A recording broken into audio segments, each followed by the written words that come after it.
Welcome back to the Hunger Traveller. ഇന്ന് വളരെ സിമ്പിളായിട്ട് 5 കൂട്ടം കറികൾ വെച്ചിട്ട് വെജിറ്റേറിയൻ ഊണാണ് തയ്യാറാക്കിയിരിക്കുന്നത്. അപ്പോൾ ഇന്നത്തെ ലഞ്ച് മെനു എന്താണെന്ന് നമുക്ക് നോക്കാം.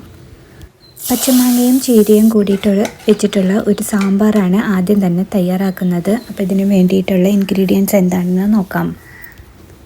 1/2 കപ്പ് തൂരപ്പരിപ്പ് എടുത്തിട്ടുണ്ട്. പിന്നെ സാമ്പാർ ചീര കുറച്ചെടുത്തിട്ടുണ്ട്. ഒരു ചെറിയ കഷ്ണം സബോള, ഒരു ചെറിയ കഷ്ണം മത്തങ്ങ, മാങ്ങ, കുമ്പളങ്ങ. മാങ്ങ മുഴുവനായിട്ട് നമ്മൾ ഉപയോഗിക്കില്ല, പുളിക്ക് ആവശ്യമായിട്ടുള്ള മാത്രമേ ഉപയോഗിക്കുള്ളൂ. അപ്പോൾ ആദ്യം തന്നെ പരിപ്പ് നന്നായിട്ട് കഴുകി വൃത്തിയാക്കിയിട്ട് കുക്കറിലേക്ക് ഇട്ട് വെച്ചിട്ടുണ്ട്.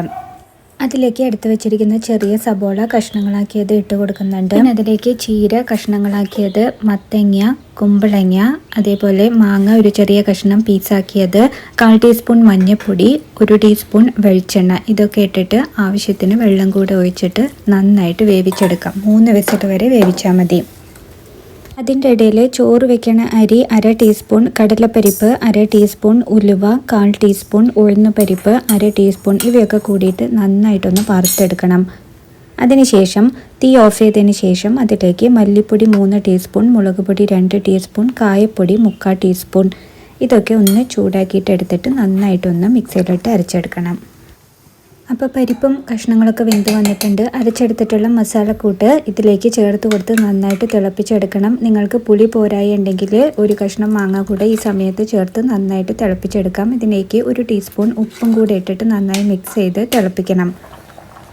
നന്നായിട്ട് തിളച്ച് വന്നതിന് ശേഷം തീ ഓഫ് ചെയ്യാം. അതിനുശേഷം ഒരു പാനിലേക്ക് വെളിച്ചെണ്ണ ഒഴിച്ച് ചൂടാക്കി 1/2 ടീസ്പൂൺ കടുകും 1 വറ്റൽമുളകും കൂടെ പൊട്ടിച്ച് സാമ്പാറിലേക്ക് ചേർത്ത് കൊടുക്കാം. ഏറ്റവും അവസാനം 2 നുള്ള് കായപ്പൊടി കൂടെ ചേർക്കാം. അപ്പോൾ നമ്മുടെ ആരോഗ്യകരമായ ചീര പച്ചമാങ്ങ സാമ്പാർ റെഡിയായി.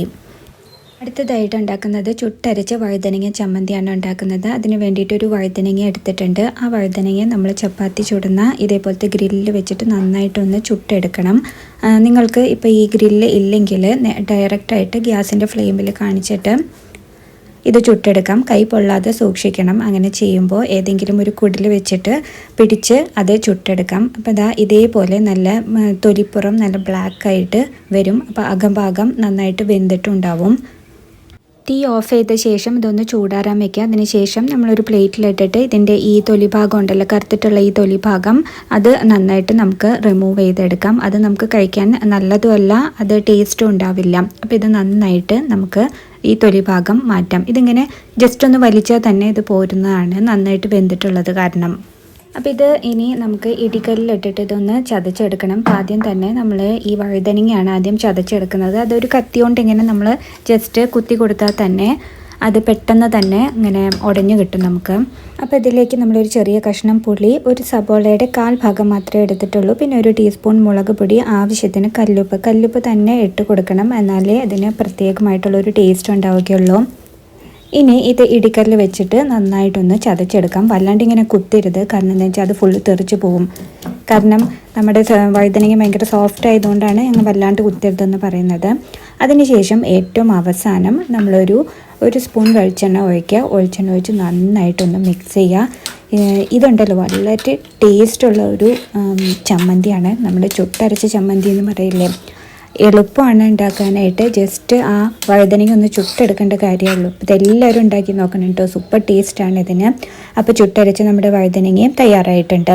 അടുത്തതായിട്ട് ഇൻസ്റ്റൻ്റ് ആയിട്ടുള്ളൊരു മാങ്ങ അച്ചാറാണ് ഉണ്ടാക്കുന്നത്. അതിന് വേണ്ടിയിട്ട് ഒരു മാങ്ങ എടുത്തിട്ട് തൊലി ചെത്തി കഷ്ണങ്ങളാക്കി വെച്ചിട്ടുണ്ട്. അതിലേക്ക് 1/2 സ്പൂൺ ഉപ്പിട്ടിട്ട് നന്നായിട്ട് പുരട്ടി ഒരു 15 മിനിറ്റ് നേരം മാറ്റി വയ്ക്കുക. അതിനുശേഷം അതിലേക്ക് ഒരു വലിയ സ്പൂൺ മുളക് പൊടിയും 1/4 ടീസ്പൂൺ കായപ്പൊടിയും ആവശ്യത്തിന് വെളിച്ചെണ്ണയും കൂടെ ഒഴിക്കാം. ഒരു 2 സ്പൂൺ വെളിച്ചെണ്ണ ഒഴിക്കണം. എന്നിട്ട് നന്നായിട്ട് ഇതൊന്ന് മിക്സ് ചെയ്ത് നന്നായി മുളകൊക്കെ അതിലേക്ക് പിടിക്കുന്നത് വരെ നന്നായിട്ട് മിക്സ് ചെയ്ത് വെക്കാം. ഇവിടെ ഞാൻ ഒരു മാങ്ങയാണ് ഉപയോഗിച്ചിരിക്കുന്നത്. അതുകൊണ്ട് തന്നെ പുളി ഇത്തിരി കുറവാണ്. നിങ്ങൾ നല്ല പുളിയുള്ള മാങ്ങയാണ് ഇടുന്നതെങ്കിൽ നിങ്ങൾക്ക് ഈ സ്റ്റെപ്പ് ഒഴിവാക്കാം. ഞാനിവിടെ ഒരു വലിയ സ്പൂൺ വിനാഗിരി ഇതിലേക്ക് ചേർത്തിട്ട് നന്നായിട്ട് മിക്സ് ചെയ്യുകയാണ്. അപ്പോൾ നമ്മുടെ ഇൻസ്റ്റൻ്റ് ആയിട്ടുള്ള മാങ്ങ അച്ചാർ റെഡി ആയിട്ടുണ്ട്. സദ്യക്കൊക്കെ ഇത് വളരെ അടിപൊളിയാണ്. അടുത്തതായിട്ട് വളരെ സിമ്പിളായിട്ടുള്ള നമ്മുടെ ചീര ഉപ്പേരിയാണ് തയ്യാറാക്കുന്നത്. അതിന് വേണ്ടിയിട്ട് ഒരു കെട്ട് ചീര എടുത്തിട്ട് നന്നായി കഴുകി വൃത്തിയാക്കി നമ്മൾ അരിഞ്ഞ് വാലാൻ വെച്ചിട്ടുണ്ട്. അതിനുശേഷം 5 വെളുത്തുള്ളിയും 5 ചെറിയുള്ളിയും കൂടെ ചതച്ച് വെച്ചിട്ടുണ്ട്. ഒരു ചട്ടിയിലേക്ക് വെളിച്ചെണ്ണ ചൂടാക്കുക. അതിനുശേഷം അതിലേക്ക് ചതച്ച് വെച്ചിരിക്കുന്ന ഉള്ളി വെളുത്തുള്ളി ഇട്ട് കൊടുത്ത് നന്നായിട്ട് ബ്രൗൺ കളർ ആവുന്നത് വരെ വഴറ്റിയ ശേഷം ഒരു വലിയ സ്പൂൺ മുളക് പൊടിയും 1 സ്പൂൺ ഉപ്പും കൂടെ ഇട്ടിട്ട് നന്നായിട്ട് മിക്സ് ചെയ്യാം. പച്ചമണം മാറി വന്നതിന് ശേഷം നമ്മൾ അരിഞ്ഞു വെച്ച് വെള്ളം വാലാൻ വെച്ചിരിക്കുന്ന ചീര അതിലേക്ക് ഇട്ട് കൊടുക്കുകയാണ്. നന്നായി മിക്സ് ചെയ്ത് അതിലത്തെ വെള്ളം പോകുന്നത് വരെ തുറന്ന് വെച്ച് നമുക്ക് വേവിച്ചെടുക്കാം. അതിനുശേഷം അതിലേക്ക് 2 ടേബിൾ സ്പൂൺ തേങ്ങ ചിരവിയതും കൂടി ഇട്ടിട്ട് നന്നായിട്ട് ഡ്രൈ ആക്കിയിട്ട് എടുക്കണം. നന്നായി ഡ്രൈ ആക്കി എടുത്താൽ മാത്രമേ ചീര കുഴയാതെ നല്ല ടേസ്റ്റിൽ നമുക്ക് കഴിക്കാൻ പറ്റുള്ളൂ. പിന്നെ നമ്മുടെ ആരോഗ്യകരമായിട്ടുള്ള ചീര ഉപ്പേരി റെഡി ആയിട്ടുണ്ട്. അപ്പോൾ ഇനി നമുക്ക് നമ്മുടെ ചോറ് വിളമ്പാം. ഞാനിവിടെ പപ്പടം പൊരിക്കുന്നത് കാണിച്ചിട്ടില്ല. പപ്പടം കൂടെ ഞാൻ വറുത്തെടുത്തിട്ടുണ്ടായിരുന്നു. അപ്പോൾ ഈ വീഡിയോ എല്ലാവർക്കും ഇഷ്ടപ്പെട്ടെന്ന് വിചാരിക്കുന്നു. ഈ വിഭവങ്ങളൊക്കെ നിങ്ങൾ ഉണ്ടാക്കി നോക്കുമെന്ന് വിചാരിക്കുന്നു. അപ്പോൾ വീഡിയോ ഇഷ്ടമായാൽ ലൈക്ക് ചെയ്യാനും ഷെയർ ചെയ്യാനും നിങ്ങളുടെ അഭിപ്രായങ്ങൾ കമൻറ്റ് ചെയ്യാനും മറക്കരുത്. അതുപോലെ ചാനൽ സബ്സ്ക്രൈബ് ചെയ്യുകയും കൂടെ ചെയ്യണേ. വീണ്ടും മറ്റൊരു വീഡിയോ ആയിട്ട് കാണാം. അതുവരെ എല്ലാവരും അടിപൊളിയായിട്ടിരിക്കുക. Take care and bye by.